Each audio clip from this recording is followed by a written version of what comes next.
சிறகடி காசை அடுத்த வர எபிசோடில் பார்த்தீங்க அப்படின்னா, இந்த மாரி இங்கே எல்லாரும் மூஞ்சியும் பார்த்துட்டு குற்ற உணர்ச்சியா இந்த வீட்ல என்னால இருக்க முடியல. ரோகிணி விஷயத்த வெளியவும் சொல்ல முடியாம, உள்ளேயும் வச்சுக்க முடியாம ரொம்பவே கஷ்டமா இருக்குன்னு சொல்லிட்டு மீனா ஃபீல் பண்றாங்க.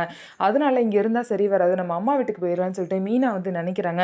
அதனால என்ன காரணம் சொல்லி போறது அப்படின்னு தெரியாம, அவங்களா வாண்டடா முத்து கிட்ட சண்டை போடுறாங்க. முத்து குடிக்கவே இல்ல. ஒரே ஒரு வாய் குடிச்சிருப்பாரு. ஆனா அதுக்காக முத்துவ ரொம்பவே மோசமா, "நீ குடிகாரன்" அப்படின்லாம் சொல்லி மீனா வேணும்னே பேசுவாங்க. இதனால அவங்க 2 பேருக்குள்ள சண்டை வந்து, "நான் வேணும்னே குடிச்சிட்டு வரேன். நீ திட்டினதுக்காகவே நான் குடிச்சிட்டு வரேன்னு" சொல்லிட்டு முத்து குடிக்க போயிருவாரு. "நீ எங்க வேணாலும் போய்க்கோன்னு" சொல்லிட்டு கோவத்துல மீனாவ திட்டிட்டு போயிருவாரு. உடனே மீனா பேக் எடுத்துட்டு அவங்க அம்மா வீட்டுக்கு கிளம்ப, "இதான் நல்ல நேரம்" அப்படின்னு சொல்லிட்டு கிளம்ப பார்ப்பாங்க. உடனே அவங்க அத்தை, மாமான்னு சொல்லிட்டு எல்லாருமே, "என்னம்மா என்ன பிரச்சனை? ஏன் கிளம்ப பார்க்குற?" அப்படின்னு சொல்லிட்டு அண்ணாமலை வந்து கேட்பாங்க. உடனே வந்து மீனா பார்த்தீங்க அப்படின்னா, என்ன சொல்றதுன்னே தெரியாம முழிச்சிட்டு இருக்காங்க. "முத்து எதுவும் திட்டினானா?" அப்படின்னு சொல்லிட்டு கேட்குறாங்க. உடனே மீனா வந்து ரோகிணிய வந்து முறைச்சு பார்க்குறாங்க.